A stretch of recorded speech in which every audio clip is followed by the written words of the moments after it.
Vamos a hablar por lo pronto con Benji Espinosa. Él, recordemos, fue abogado en su momento de Pedro Castillo. ¿Cómo le va, doctor? Gracias por estar con nosotros aquí.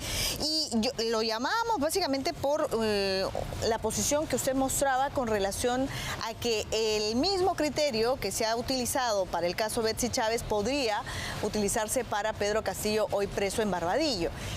¿Cuál es este criterio, doctor? Sí.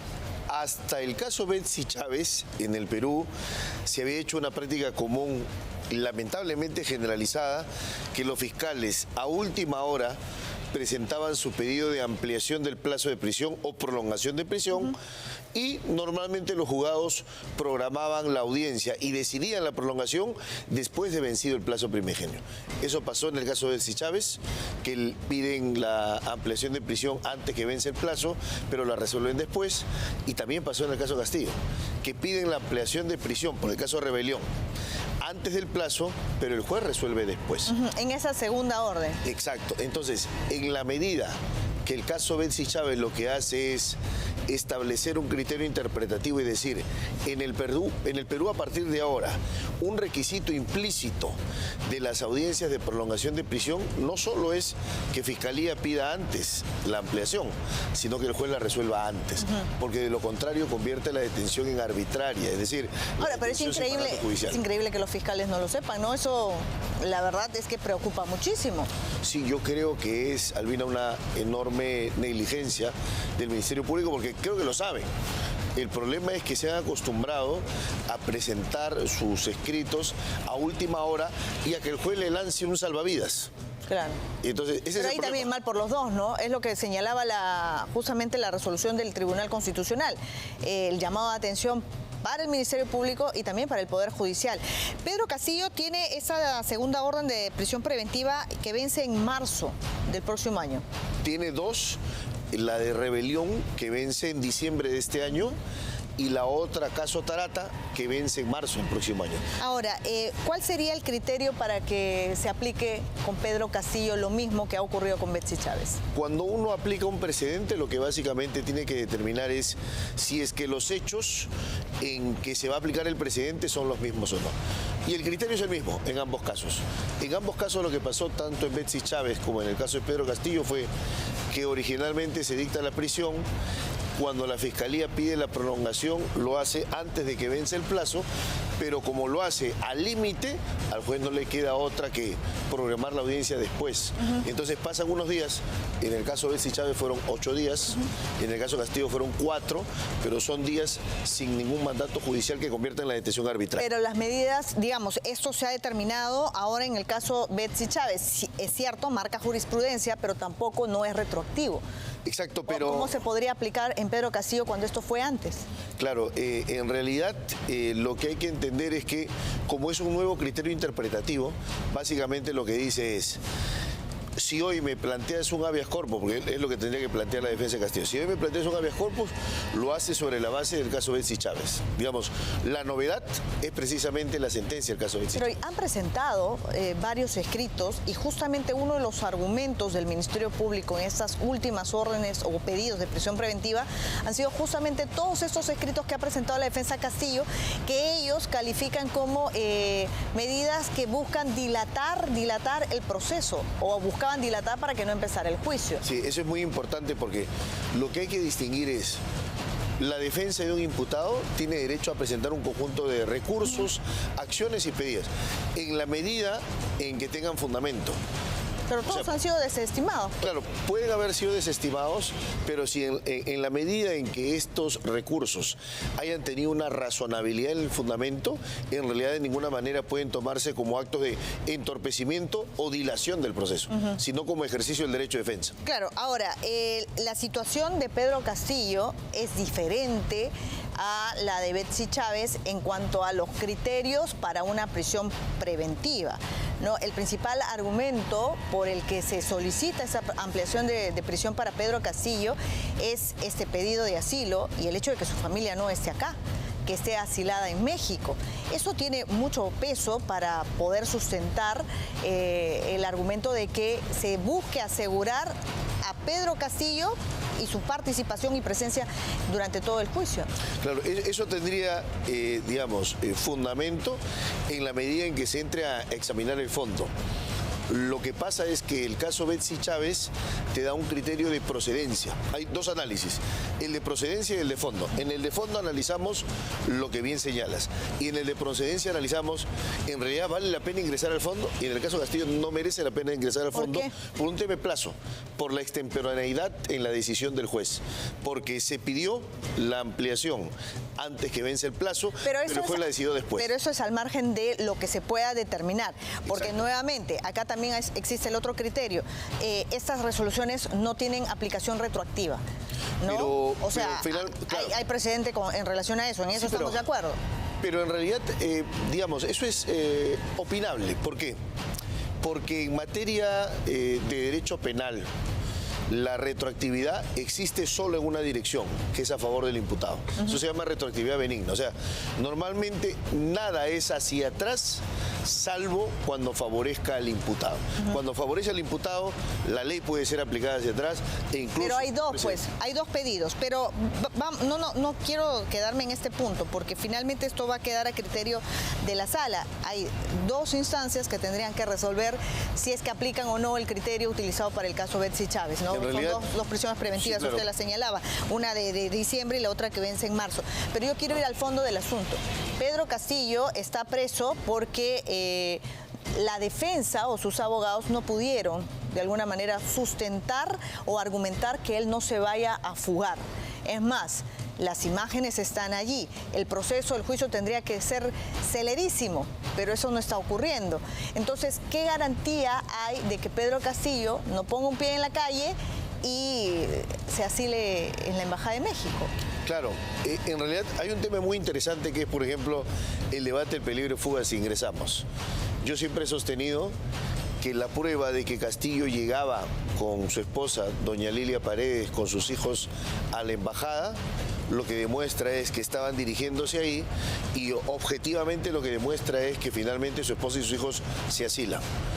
Él mantiene una versión. Él lo que dice es, yo los estaba llevando, yo no me estaba yendo a asilar.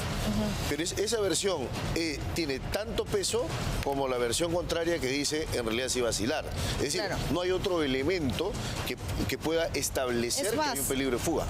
Está la carta, ¿no? La del 7 de diciembre del 2022, en donde Víctor Pérez, que era en ese momento abogado, se dirige justamente al embajador, al presidente, ¿no?, de México, en donde pide otorgar a Pedro Castillo esta calidad de asilado. Claro, tendría que... Pedro Castillo no podría probar que solamente les estaba haciendo la carrera, ¿no?, a su familia, claro, para irse a asilar a México, y él no. Ajá, esa es la versión que él menciona. Por eso yo digo, desde el punto de vista estrictamente de las imágenes que se ven, lo que se prueba es tanto la versión de que podría haber tenido la intención de asilarse, como en realidad de acompañar a su familia como jefe de familia. A mí me parece que son ambas probabilidades que tienen el mismo peso. ¿Usted ha conversado con él? Sí, yo he ido a visitarlo. Ya no es su abogado, entiendo. No, yo no soy abogado de Pedro Castillo, pero fui a verlo para ver su estado de salud. ¿No es abogado por decisión suya o por decisión de Castillo? No, por decisión mía. ¿Por qué? Porque yo lo que considero que Castillo hizo al leer esa proclama el 7 de diciembre del 2022... El golpe de Estado. Fue infringir la Constitución. Intentó, digamos, ¿no? Infringir la Constitución. Y lo hizo. Pero... Que no le hicieran caso a los militares es otra cosa. Claro, pero se quedó solo. De ninguna manera hubo ni rebelión, ni tentativa, ni conspiración, ni ningún atisbo. Yo siempre he sostenido y lo mantengo, que Castillo no cometió ningún delito. Entonces, ¿por qué no siguió siendo su abogado? ¿Usted estaba de acuerdo con ese mensaje del golpe? De ninguna manera, no lo conocía y yo he sido muy claro, he dicho que Castillo siempre iba a respetar la Constitución. Cuando no lo hizo, demostró, a mi modo de ver, un acto de incoherencia que me llevó a mí a apartarme de la defensa. No me aparté de su amistad, ni del aprecio que le tengo, pero sí de la defensa. Ahora, usted mencionaba el hecho de las dos versiones que hay con relación a si iba o no a pedir asilo. Lo cierto es que esto tiene un peso importante por el cual él está preso en estos momentos. ¿No hay peligro de fuga en el caso de Pedro Castillo si es que él abandona el penal? Yo creo que no. Yo creo que no. Yo creo Que a ver, lo que hay que ver es, en realidad la prisión es el último recurso de la situación extraordinaria. ¿Podrías tú, si es que existe cierto peligro de que él pueda ocultarse o trasladarse? ¿Por qué no hay peligro, según usted? Yo creo que todo camina a que él sí podría, digamos, abandonar el país, fugarse, ¿no? Yo creo que en el caso incluso que se hable de que podría haber peligro, creo que ese peligro se puede conjurar o evitar con, por ejemplo, una medida de vigilancia electrónica que establezca su ubicación, sus movimientos y su localización. Yo creo que perfectamente a Pedro Castillo se le puede aplicar la vigilancia electrónica personal en lugar de que esté preso, porque la prisión siempre es el último recurso, en realidad es para los culpables, excepcionalmente en los casos de prisiones Entonces, preventivas. digamos que coincidimos que no se puede dar por sentado de que él va a afrontar todo el juicio. No, es que Porque en realidad... mire, su familia no está acá, no tiene arraigo familiar, no trabaja, no tiene arraigo laboral. Dice, la defensa de él dice que volvería a las aulas, pero si nunca ha ido, si siempre ha sido sindicalista, o sea, no trabajaba. Entonces, no hay arraigo laboral, no hay arraigo familiar, está la carta donde pide ser asilado por México, como que todo apunta a que cumple todos los requisitos para la prisión preventiva. Yo refutaría, yo diría, a ver, primero, en la medida en que tiene trabajo, porque él, digamos, no se le ha inhabilitado para ejercer como docente, no, que él es finalmente profesor. Pero si no iba a las aulas. No, pero es que, a ver, lo importante Los es tener la alumnos ni profesión. lo conocen, nadie lo conoce. Lo importante era tener la profesión y ejercerla. En un determinado momento puede tener una licencia. La licencia no es eterna. Entonces, él podría ejercer el trabajo. Podría. Por supuesto. Pero y eso no es lo que se analiza. Pero, doctor, usted sabe que la sala pide papelito. Y ustedes, los abogados, Y el se papel es muy encargan simple. siempre de hacer los expedientes tan gigantescos porque presentan boletas, presentan todo lo que sustente eso. No hay, pues. No, pero Entonces, habría no que podemos sustentar hablar. una cosa. Pero, doctor, pero no se puede hablar sobre supuestos. Usted es el abogado. Título de profesor, suficiente. ¿Suficiente Título de para profesor. hablar? Por supuesto. Sí, su cartoncito, su Porque- diploma. ¿Por qué? Porque el ser docente le permite trabajar como docente. Simple como eso. ¿Tiene alguna suspensión como docente? Ninguna. ¿Inhabilitación para ejercer como docente? Pero me está Tampoco. hablando de un supuesto, pues. No, pero es que yo hablo a partir de una Supongamos prueba. que Pedro Castillo trabaje. Claro, pero yo hablo de una prueba.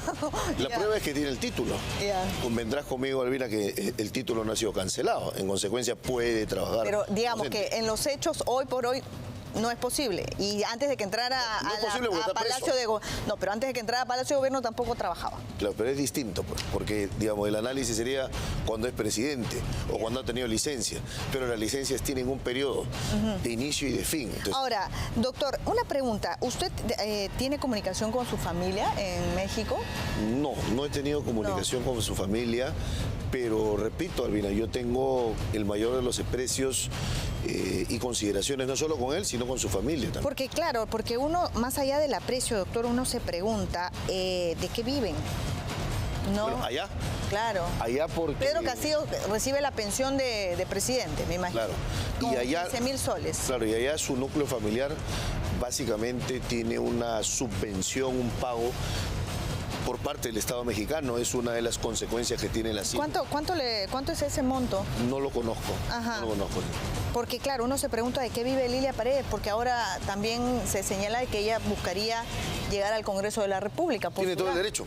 Digamos, el derecho de participación política es para todos, las restricciones son excepcionales, entonces tendría todo el derecho a participar si es que lo desea doña Lilia. ¿Y Pedro Castillo? Pedro Castillo también porque no tiene condena No tiene condena. No, y le alcanza la presunción de Y no inocencia. está inhabilitado. y no está inhabilitado. Ajá. Exacto. Ahora, el Congreso de la República ha dilatado demasiado este tema de la inhabilitación. ¿Qué cree usted que hay detrás?